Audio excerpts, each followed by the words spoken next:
Another world premiere at Toyota. This is here the Toyota CHR Plus, an all-new vehicle indeed. The name is kind of, known already, CHR, but CHR Plus indicates that this is here the EV version of the CHR. However, it is on a different platform, and everything you need to know about this one here now with Thomas and Autogefühl in 4K, full screen, full length. Let's go with the front, which has this really sharp Toyota design these days, and it does remind us from the design of the combustion engine or hybrid CHR. Indeed, I think it works actually quite well. Sporty lower front here also with this with this honeycomb dot design, so to speak.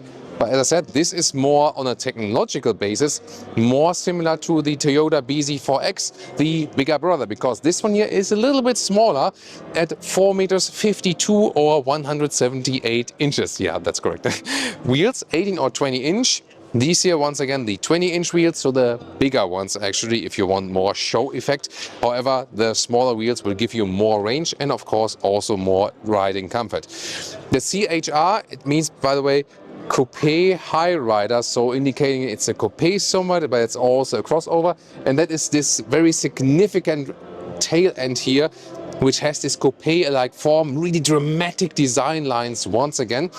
There will be either front-wheel drive models or also all-wheel drive models. Front-wheel drive with a small battery, 58 kilowatt hours. These are all gross figures, however.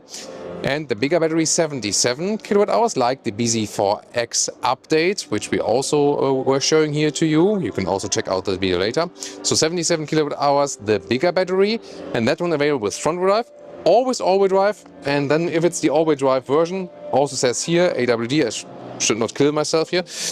There we go, AWD, and then it is at 5.2 seconds in the acceleration figure and 343 horsepower.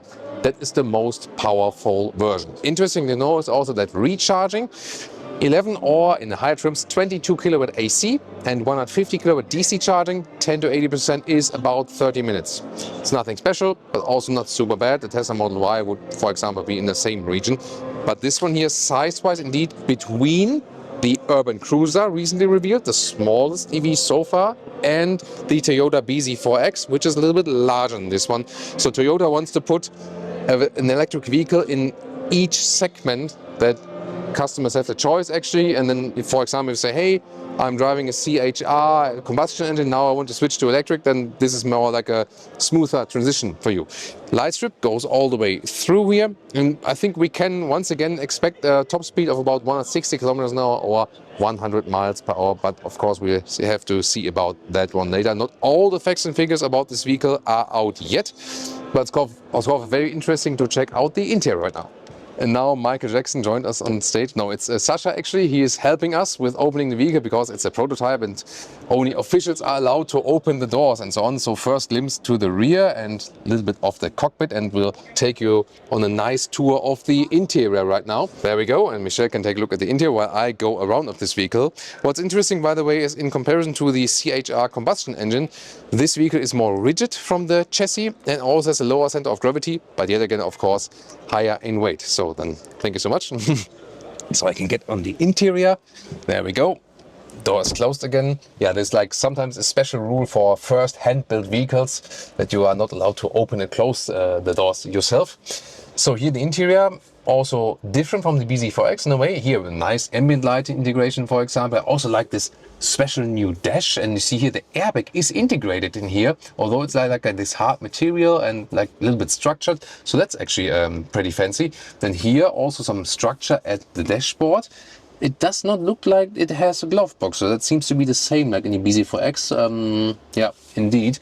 The seats here are some kind of, let's say, fabric microfiber mix. So it's more microfiber style in gray, integrated head restraint style, but it's not an integrated head restraint. You see here, you can also put it a little bit higher. And then when I find position here, let's see, here 1 meters 89, 602, some space left here.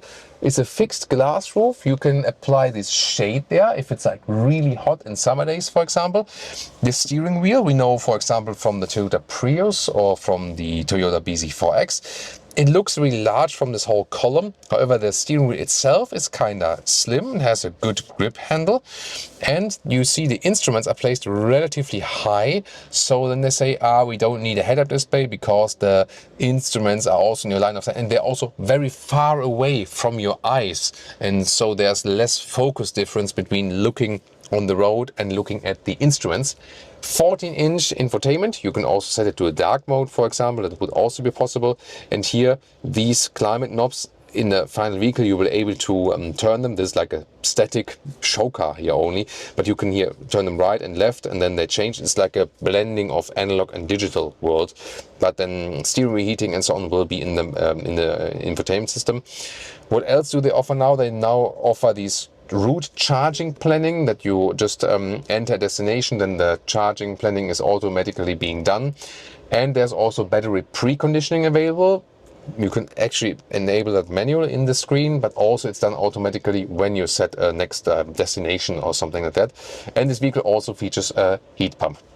Metal console with 2 inductive charging pads. They are not ventilated though, so the phones might overheat. And then putting in the gears is pressing down, D, pressing down, and reverse for left. Adaptive cup holders here. They will be adaptive. This is just like a static show. It's really like a model, so to speak. And also here, this one will be opened like this or like this. So some similarities indeed to the BZ4X. So if you soon check out the BZ4X episode, you will see some of the stuff I cannot get to work here now. They are in that vehicle in motion, actually. Yeah, but very interesting so far. And the seat config is actually good and it's very comfortable. Now maybe Sasha lets me out. Thank you so much. And then I can move over to the rear and check out the legroom and so on. There we go. Thank you. So now we move over.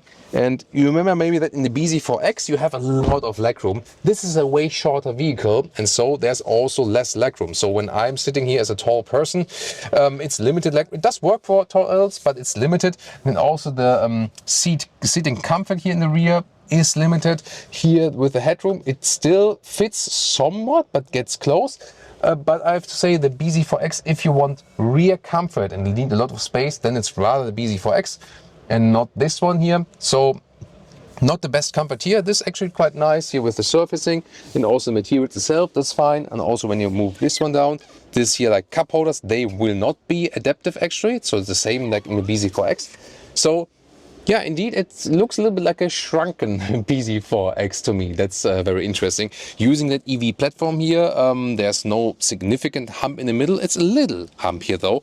And you see, due to that EV platform, the floor is always a little bit higher than in, like, for example, the normal CHR, where you have more like these more accentuated foot garages, for example. And now to check out the trunk. Maybe he leaves me out again. There we go. So now it's boot time. So let me just check out. Yeah, there we go. It will be 420 liters. Tension is rising. There we go. Thank you so much for the effort. Dramatic. There we go. There we go. So this is the boot and 420 liters. We have this segmentation here so that you have an even loading floor, but you can, for example, put a cable underneath. That would still fit, and then take the measurements very quickly. Here the normal length is about 90 centimeters, so a little bit less than 14, it's like maybe like 37 inches, something like that. And the width here is a meter or 40 inches there, a little bit closer there, and wider than towards the arches. And the height, well, we would need to take this one here out for that. This will also be looking different in the final version here, by the way. Yeah, and then of course, as soon as we can drive the car, we can tell you more about also loading through and everything of that. By the time we are shooting this review, the prices are officially not out yet, but considering that the Urban Cruiser, the smaller one, starts at around 30,000 euros and the bigger one, the BZ4X, at around 50,000 euros, I guess this would be somewhat in between, like it is also size-wise, so about 40,000 euros in the entry. We'll later on see about that. Looking forward to your feedback about the EV version of the CHR here. Tell me in the comments. And now compare the smaller and the bigger brother.